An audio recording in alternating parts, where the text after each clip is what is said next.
Hello, everyone, and welcome to the Advance Team. I'm Lance Dutson. Let's meet this week's panel. Lizzie Reinhold, Matt Gagne, and joining us for the first time, Scott Cuddy. Glad to have you guys here. The big news this week, the thunderous news that came out yesterday from the halls of the State House is that after 4 months, maybe, Democrat Party shook off the dust. They woke from a nap, and they decided to participate in the budget process by revealing their own hopes and dreams for the main budget in order to combat Paul LePage's absolute rhetorical and political dominance on his groundbreaking plan that I think the Advance Team has given their full endorsement to in the past. So this Democrat plan is definitely the most noteworthy thing that we've seen in a while coming out of there.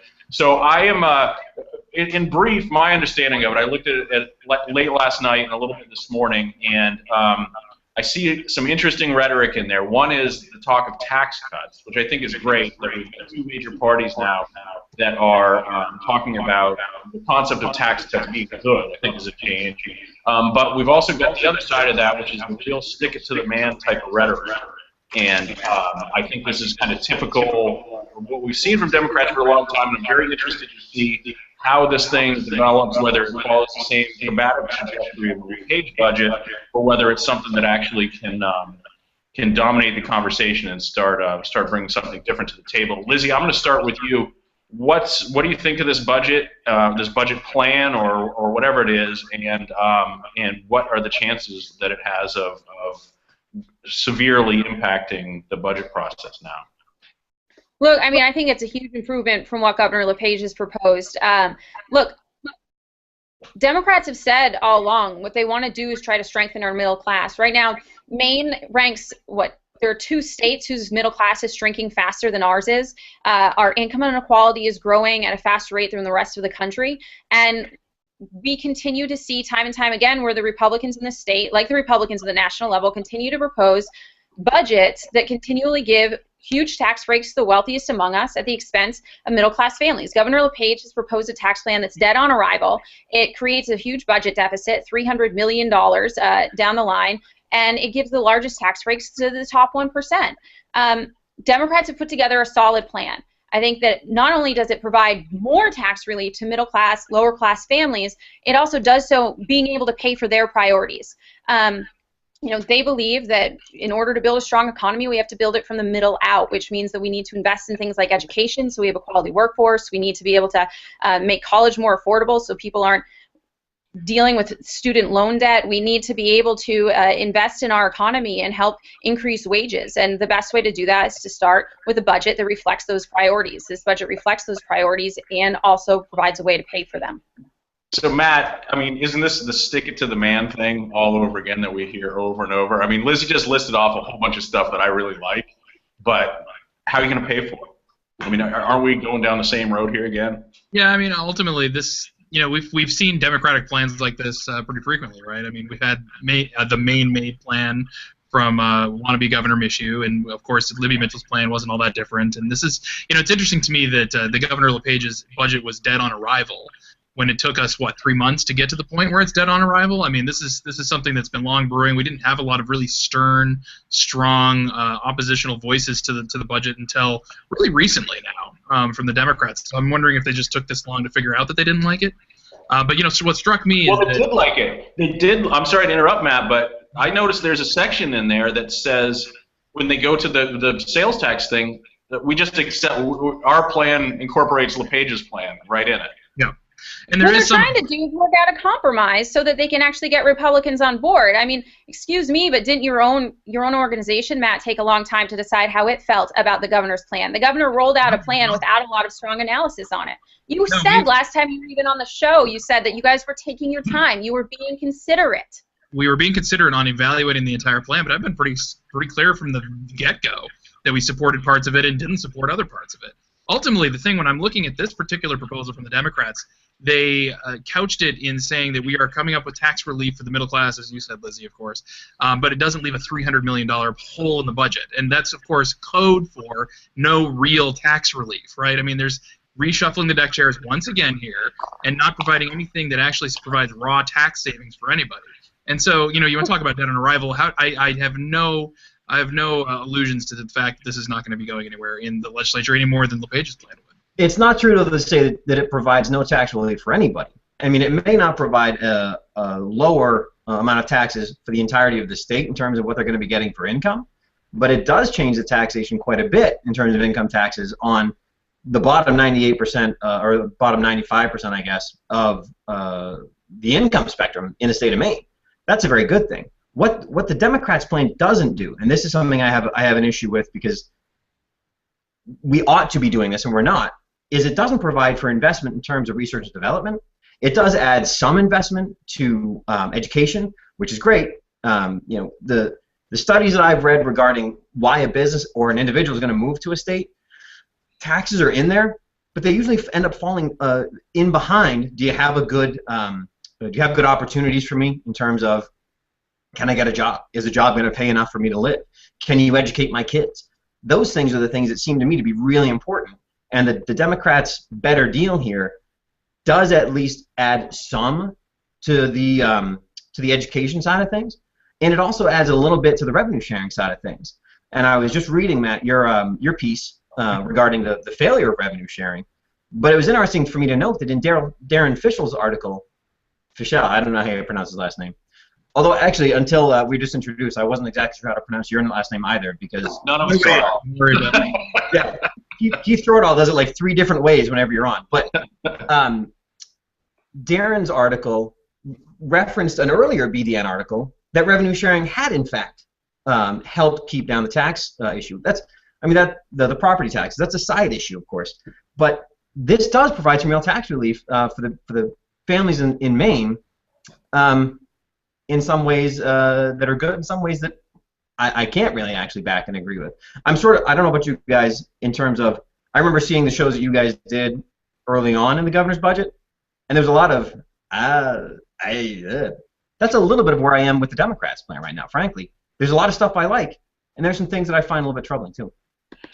Yeah, and I think it's important to know, I mean, look, the Democrats' plan does save more money for middle-class families than the governor's plan does. They do it by just asking the wealthy and bigger corporations to pay a little more. I'm sorry, I don't think it should be an economic priority. Excuse me. Same rhetoric and not.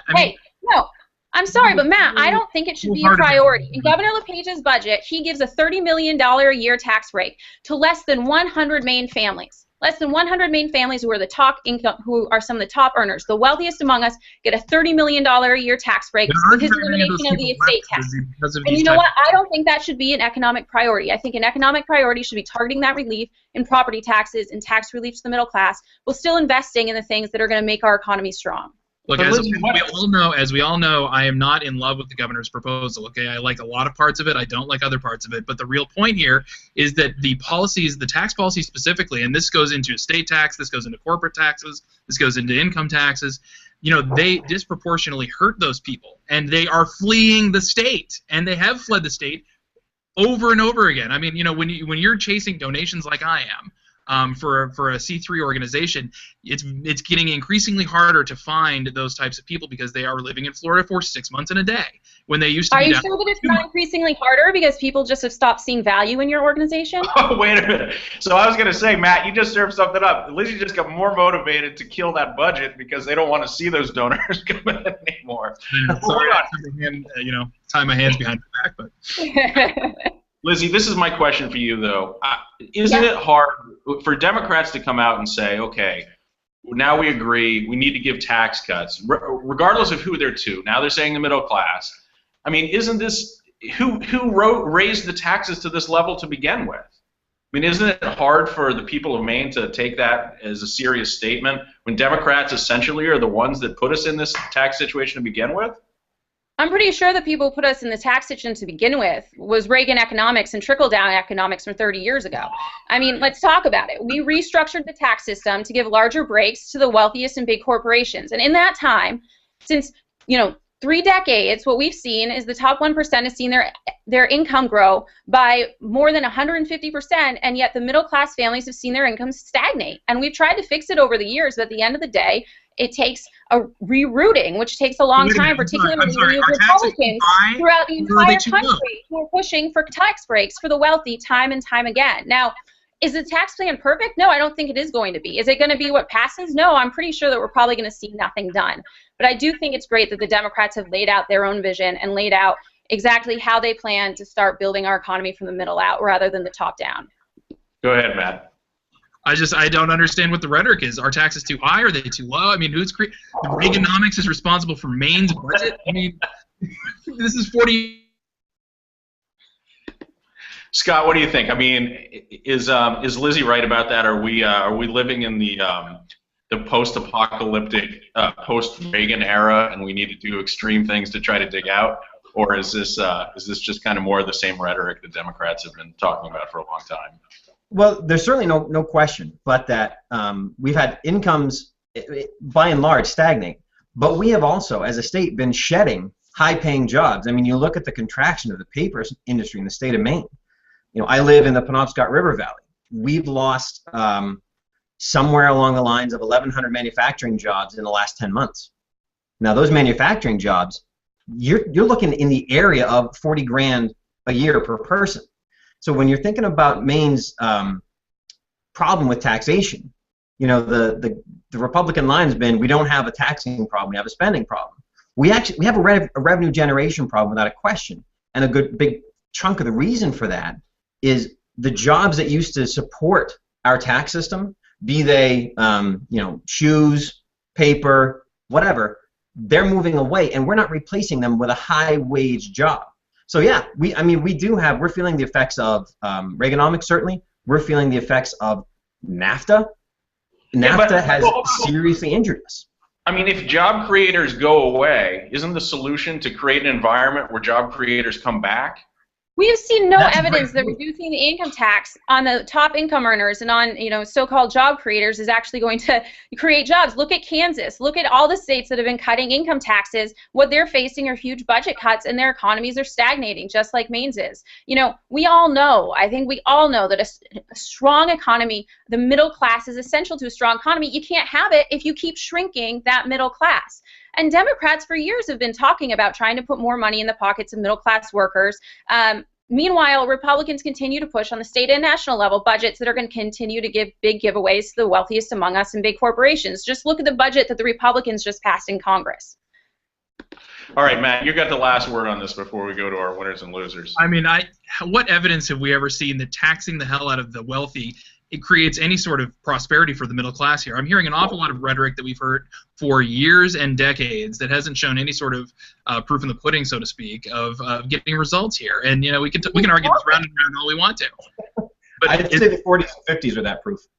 No, yeah. The 40s and 50s were the proof of people coming back from the war and almost zero unemployment, with people who were investing in very young in housing and getting jobs and all those types of things that happened after the war. That was a very unique period in American history and world history when the middle class was created.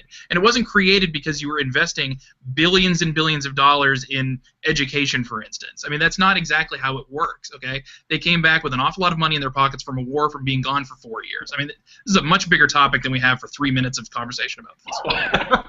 All right, well, let's sew it up for now for this week on that one. Let's go to our winners and losers of the week. Liz, we're going to start with you. Who's your winner in politics this week?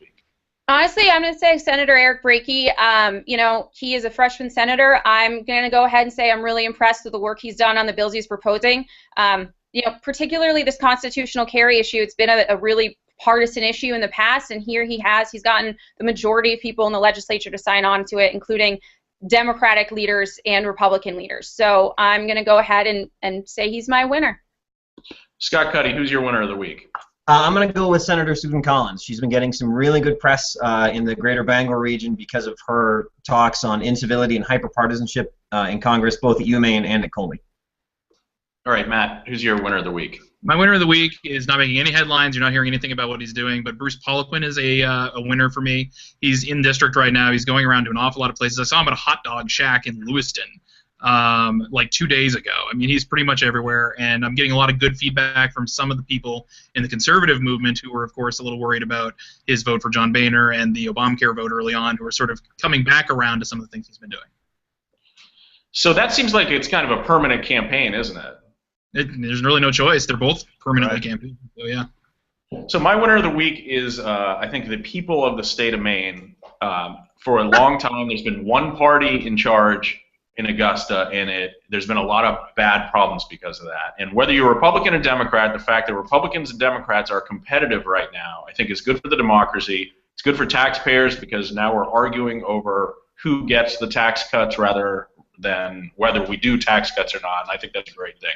All right, Lizzie, the funnest part, the losers of the week. Who do you got?